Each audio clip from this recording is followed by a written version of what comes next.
Hi, myself Nikhil, and I'm working as an application engineer in Tektronix. Uh, we know right now the situation due to the COVID-19, there is a pandemic across everywhere.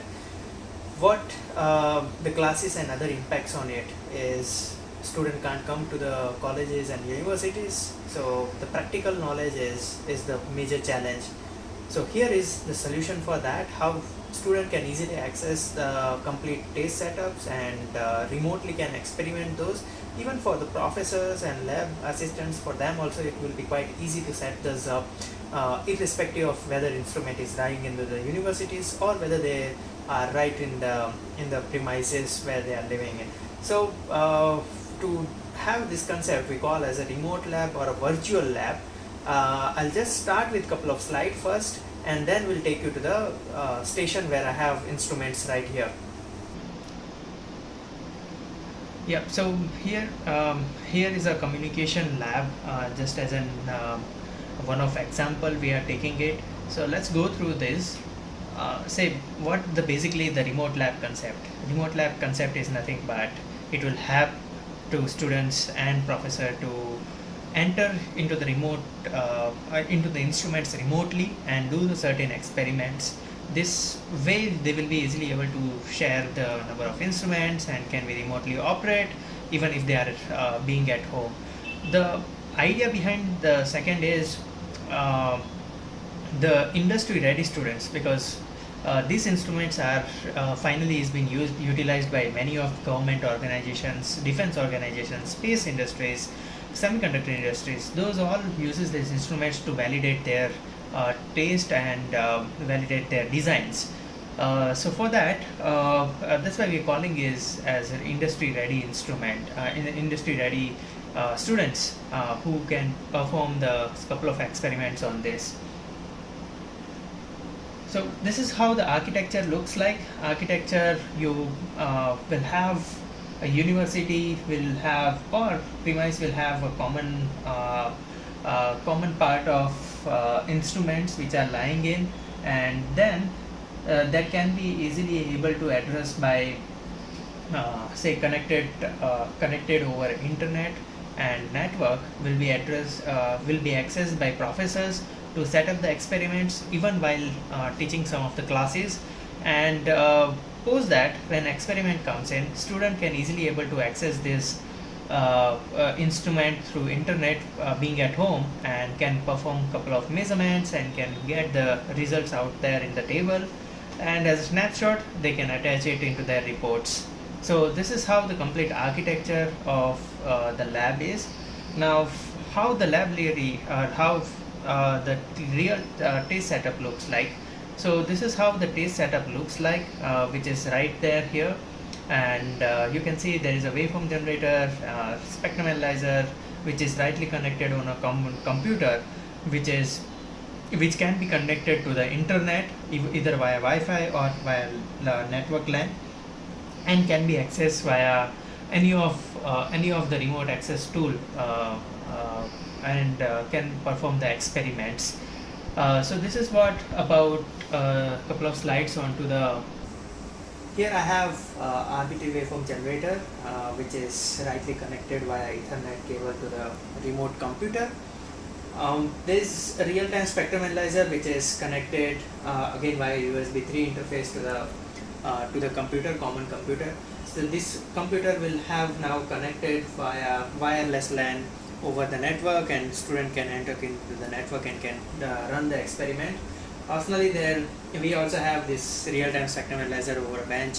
That also, if you have a network, then you can connect everything over one network, and that finally goes onto the computer. So this is how the complete test setup looks like. I have connected one of the channel output to a spectrum analyzer right in here, and the other output I have connected over the real-time spectrum analyzer here. Now the next part is we will gonna have a look at to the demonstration part of it, in which we'll go through the experimentation, how one student can do it. Here is the RBT waveform generator screen, which you can see it here. In this there is a waveform plugin in which anyone can define what type of signal they want to generate. starting from, as you can see here, let's start with the analog modulation. So I can define the analog modulation and can define on which carrier I want to generate the signal. So I'm just entering the value. Let's say I want to generate at 95 megahertz, which is an FM band, and I want to generate, say, FM waveform. Then I can define what is the frequency deviation and modulating frequency. I'm just keeping it same as it is. Students and professor can change the values and can run the experiment with different modulating frequency and frequency deviation of it. Once done, we can compile and can send the waveform data onto the particular channel, and we can play it. For that, I have a setting which is compile, assign and play after assigning. So this will help us to create a waveform which is compiling and assigning onto the channel. This is the spectrum analyzer screen. As you can see, this spectrum analyzer screen will help us to monitor the signal which is there. So what I'm doing is, let's first generate the signal and then we'll jump into the spectrum analyzer and can see how the signal looks like. So I'm just hitting the say compile, and as you can see here, onto the, I can see frequency modulated waveform right in here, which is assigned on particular channel and which is now playing. We'll look at spectrum analyzer. So here's the spectrum analyzer, which first of course we need to set it up. Right now it is tuned to a gigahertz, but since our frequency of FM which we have selected as a carrier 95 megahertz, so I'm just setting it up, say 95 megahertz, and I can see nice frequency modulated signal here. Let me set up the reference level right so that we can see the signal in a better way. So I'm just setting up the reference about 5 dBm so that the toll to the noise level can be optimized. Now next thing is, I need to characterize how the signal really looks like. So for that, let me first set the 10 megahertz span, and then I can clearly look at my carrier and then whatever the deviation of the frequencies which can result into the sidebands in frequency domain analysis.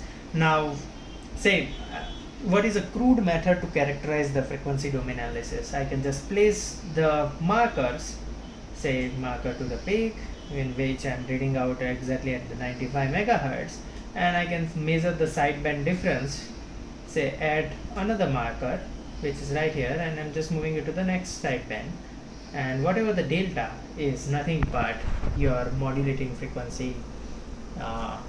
However you have set it up into the generator side, that will be likely displayed over here. So as you can see, 1 megahertz which we have set it up, and I can also see the sidebands are apart 1 megahertz from each other. Now this is very basic and crude method to do analysis, but more than that, spectrum analyzer equipped with say frequency versus time measurements, as well as there is an analog demodulation characteristic. So say just FM, and I can just say turn on. Now this, I can set this up. Let's first zoom into the portion here, and then we will go to the FM analysis. So I'm just stopping this. I can make a zoom of this a bit, and you can see how really the carrier signal varies over the time. So this is nothing but the frequency which is continuously changing from plus or minus whatever the deviation which has been specified. So that deviation is we have specified to around 100 kilohertz. So that's where we are looking at 100 kilohertz deviation right here.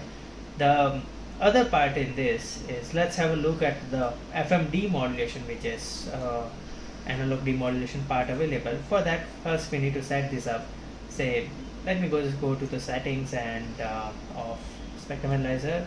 Measurement bandwidth is quite low. I'm just trying to increase this measurement bandwidth so that we can see the good signal. Alright, so here we go. I can see the transitions, and you just hit the auto scan and it will all set that up. Now I'm stopping this, and you can see here the values will be displayed over here. I have positive, which is around 100 kilohertz, and the deviation is rightly set at 100 kilohertz, which we have set it up into the generator. Very easiest way to do a characterization. Even one more part which you can do is um, you can actually just run this, and since the frequency is quite high, you can not listen, but if it's out of our audible frequency range, but if it is lower, then you can easily able to listen this. So that is another part. Or else if you just put the antenna, capture the live signal and just come here, and you will be easily able to demodulate signal and can listen live what is being transmitted onto this. So in that way you will have spectrum analyzer which is acting as a radio system. So this is how the easiest way you can easily characterize the frequency domain or frequency modulated signals. Thanks for watching.